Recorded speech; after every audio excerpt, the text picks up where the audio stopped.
La semana comenzó con un rumor que nadie se atrevía a confirmar. Se decía que Checo Pérez había sido invitado a participar en una evaluación técnica en Imola, algo muy específico, muy puntual y muy reservado.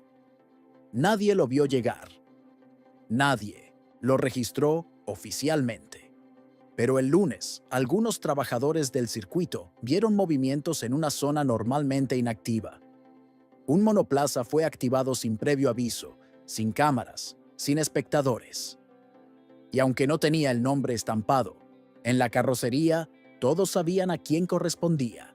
Era el coche de George Russell. Lo que más desconcertó a los presentes no fue el uso del auto. Fue quien lo estaba usando. Checo apareció en la zona técnica con ropa sin logotipos, acompañado de solo 2 personas. Ningún uniforme, ningún anuncio. Y sin decir palabra, caminó hacia el garaje donde el monoplaza ya estaba encendido. Los técnicos lo esperaban, serios, sin mirar demasiado. Era como si el acuerdo se hubiera sellado hace tiempo, pero apenas ahora estuviera comenzando a tomar forma física. Durante esa primera jornada, las pruebas se mantuvieron totalmente fuera, del alcance de los ojos curiosos. No se compartieron datos, no hubo telemetría visible. Pero el rostro de los ingenieros decía más que cualquier pantalla. Algunos salían del box con gestos de sorpresa, otros simplemente callaban. Pero todos coincidían en algo. Lo que Checo estaba haciendo dentro de ese auto no era una prueba superficial. Estaba comunicándose con el coche, como si fuera suyo. Russell no fue informado del todo. Se le mencionó una evaluación paralela, sin detalles. Pero el martes por la mañana, una conversación entre 2 miembros del equipo lo alertó. Él ya pidió los cambios con base en sus sensaciones, y funcionan, dijo uno. George no preguntó a quién se referían. No lo necesitaba. Su reacción fue inmediata. Se encerró en su sala privada durante horas y canceló su participación en una reunión técnica. No era molestia. Era algo más profundo. Era el inicio del descontrol. Mientras tanto, Checo seguía rodando con consistencia. Sus tiempos no eran el foco, sino su feedback. La forma en que hablaba con los ingenieros, cómo describía el comportamiento del coche y la precisión con la que ajustaba su estilo a cada pequeño cambio, dejó al equipo en una mezcla de asombro y confusión. Uno de ellos dijo en voz baja: "Hace parecer fácil algo que llevamos meses tratando de entender". Y en esa frase se revelaba todo. El martes por la tarde ya no era secreto. Toda la estructura interna del equipo sabía que Checo había estado al volante del coche de Russell. Algunos incluso comenzaron a especular con escenarios posibles, futuros cercanos, movimientos que hasta hacía pocos días habrían sido impensables. Toto Wolff, aunque no emitió ninguna declaración, fue visto durante varios momentos clave en la sala de datos, observando cada informe con una expresión que muchos describieron como concentración sin distracción. Russell finalmente pidió hablar con Toto. No quiso intermediarios, no quería rumores, quería respuestas. Y según alguien muy cercano, entró a la oficina con el ceño fruncido y los puños cerrados. ¿Por qué él? ¿Por qué con mi coche?, habría preguntado. Directo, sin filtros. La conversación duró menos de 10 minutos, pero cuando salió, no volvió a cruzar palabra con nadie del staff ese día. Se marchó sin despedirse, visiblemente tenso. Checo, en cambio, cerró la jornada con una reunión informal en el área de análisis. No pidió nada, no exigió, solo compartió sus impresiones de manera clara, sencilla, pero con una profundidad que sorprendió incluso a los que llevan años trabajando en el equipo. Lo que describe, no lo he oído desde hace mucho, confesó un ingeniero. Y esa frase, replicada en voz baja por otros, comenzó a abrir una grieta invisible en la confianza interna. El miércoles por la mañana, Checo no apareció a primera hora, pero su nombre estaba en todos lados. En los sistemas, en las conversaciones, en las comparaciones técnicas. Algunos comenzaron a hablar de él en presente, no en condicional. Si Checo sigue, se volvió cuando Checo esté. Y ese cambio sutil, sin que nadie lo propusiera, reflejaba lo que ya era inevitable. Su presencia había alterado la estructura interna del equipo y lo había hecho sin firmar nada. Y mientras el paddock seguía girando en aparente normalidad, quienes realmente sostienen el equipo sabían la verdad. El auto que hasta hace poco representaba el futuro de un piloto, ahora parecía responder mejor a alguien que, sin pedirlo, había demostrado entenderlo mejor. Y en un lugar donde todo se mide en silencios, ese era el ruido más fuerte que podía escucharse. El miércoles avanzó sin anuncios, pero con movimientos que decían mucho más. En la sala de estrategia, algunos miembros clave del equipo comenzaron a reorganizar documentos internos. No estaban preparando comunicados ni planes de contingencia. Estaban ajustando escenarios. En uno de ellos, el nombre de Checo ya no figuraba como posible opción. Figuraba como referencia externa activa. En el lenguaje de los que toman decisiones, esa frase significa una cosa: ya está dentro, aunque no oficialmente. Russell llegó más tarde de lo habitual. Entró sin saludar, sin detenerse. Fue directo a su zona. Se encerró. Nadie se atrevió a tocar la puerta. Los que lo conocían sabían leer los gestos. El problema no era Checo. El problema era que sentía que el equipo que antes giraba a su alrededor ahora escuchaba más a alguien que ni siquiera vestía los mismos colores. Y eso, para alguien joven, brillante y acostumbrado a tener el foco, era insoportable. Mientras tanto, Checo apareció con la misma calma de siempre.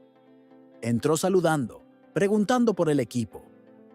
Técnico, e incluso bromeando con uno de los ingenieros más veteranos. Esa cercanía, esa forma suya de entrar sin exigir, pero imponiendo respeto, fue lo que más descolocó a todos. Porque no estaba compitiendo con nadie, estaba simplemente encajando. Y lo hacía con una naturalidad tan inesperada que terminó generando más lealtades de las que muchos habrían previsto. Un asistente de telemetría se acercó en privado a uno de los jefes de área y dijo: «Mira esto». En su tablet había una curva de rendimiento comparada entre dos sesiones recientes, una con Russell, otra con Checo. El trazo era más limpio, el comportamiento más estable. No eran diferencias aplastantes, pero sí constantes. Y en este nivel, la constancia silenciosa vale más que un momento brillante. El jefe de área solo asintió. No preguntó, porque ya no necesitaba más confirmaciones. Toto Wolff se mantuvo en reuniones todo el día. No eran públicas ni formales. Algunas se daban de pie, entre pasillos. Otras a puerta cerrada. Pero en todas, el tema era el mismo. ¿Qué hacer si el impulso se convierte en decisión? No había un conflicto técnico. No había una ruptura visible. Pero sí una creciente percepción de que, si el equipo realmente quiere recuperar cohesión, quizás la respuesta no esté en el cambio de piezas, sino en el cambio de figura central. Checo no pidió pruebas extra, pero le ofrecieron una más. Un último stint, corto, técnico, centrado en sensaciones. Lo aceptó con respeto, no con entusiasmo. Entró al monoplaza como si fuera rutina, pero los que lo observaron notaron algo distinto en él. Esa mezcla de concentración y calma de quien ya no está probando, sino reafirmando. Cuando salió del garaje, el sonido del motor no fue más fuerte, pero todo el mundo se volvió a mirarlo. Durante esa sesión, los mensajes por radio fueron mínimos, pero hubo uno que quedó marcado. Así se siente mucho más natural. Lo dijo sin alarde. Solo lo comentó como quien habla de una silla que por fin se acomoda a la espalda. Pero en el equipo, esa frase rebotó como si fuera una declaración formal. Porque cuando un piloto habla de naturalidad, los ingenieros saben que es lo más difícil de lograr. Y él lo dijo como si fuera obvio. Russell supo del comentario. No por los jefes, por los técnicos. Y fue suficiente para que volviera a entrar en modo bloqueo. No respondió mensajes. No compartió sala. Solo pidió que no lo llamaran para la siguiente reunión. Sabía que su lugar aún no estaba en juego oficialmente, pero también sabía que no se necesita una confirmación para empezar a ser desplazado emocionalmente. Y eso es lo que lo consumía por dentro. Al finalizar el día, un documento fue archivado en el sistema interno bajo una carpeta sin nombre. Era un reporte completo de la sesión de Checo. No decía test oficial, no decía evaluación piloto, solo resumen de análisis extendido. Y esa redacción cuidadosamente elegida era más que un tecnicismo. Era una señal, una manera de dejar el archivo listo para lo que pudiera venir. Y mientras el sol caía sobre las curvas silenciosas de Imola, una conversación se dio en voz baja entre dos figuras clave del equipo. Uno dijo, Russell es el futuro, pero Checo puede ser el ahora. Y el otro, tras una pausa larga, respondió sin mirar. Y a veces, el ahora es más urgente que el futuro. Nadie más los escuchó, pero esa frase, dicha justo cuando el día moría, dejó claro que la historia aún no había terminado. Solo estaba esperando que alguien la confirmara. La mañana siguiente se sintió diferente desde los primeros pasos en el paddock. El aire era más denso, no por el clima, sino por la carga emocional que se acumulaba desde hacía días. Las puertas se abrían como siempre, las luces se encendían, como cada jornada, pero la forma en que la gente se movía delataba lo que realmente ocurría. Nadie quería ser el primero en hablar, pero todos sabían que ya no podían callar. Checo llegó puntual, con la misma serenidad que lo había caracterizado. Desde el lunes, saludó con una sonrisa leve, preguntó por algunos nombres y se dirigió a su rincón asignado sin apuro. Pero hoy no era igual. Lo seguían más ojos que nunca. No por curiosidad, por expectativa, porque cada paso que daba reforzaba la sensación de que, aunque no tenía contrato, ya ejercía liderazgo. Y eso era lo que más desestabilizaba todo. Russell ya no disimulaba su incomodidad. Se presentó a su zona técnica con gesto serio, casi desafiante. Ignoró a dos de los ingenieros que colaboraron en los tests con Checo y pidió hablar a solas con uno de los coordinadores. La conversación duró apenas 5 minutos, pero fue suficiente para que la tensión se notara en la sala. Salió con el rostro tenso, la mandíbula apretada. Se cruzó con Checo de frente, por primera vez desde que todo esto había comenzado. El cruce fue seco. Una mirada sostenida, un saludo de compromiso, y nada más. Pero quienes lo presenciaron supieron que, en ese instante, algo se quebró. Porque hasta ese momento, Russell había intentado guardar la compostura, pero al ver a Checo moverse con tanta naturalidad en lo que siempre había sido su espacio, ya no pudo contener la presión. Su gesto cambió, y con él, la atmósfera. Minutos después, en el centro de análisis, uno de los asistentes filtró un dato que no tardó en volverse conversación clave. Los ajustes que Checo había sugerido se habían aplicado y funcionaban mejor, sin necesidad de repetir vueltas, sin buscar tiempos. El coche respondía con más estabilidad, con menos esfuerzo.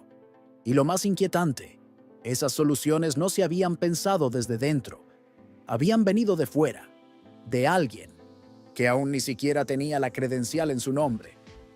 Toto, informado de todo, mantuvo el perfil bajo, pero internamente ya no estaba analizando si debía tomar una decisión.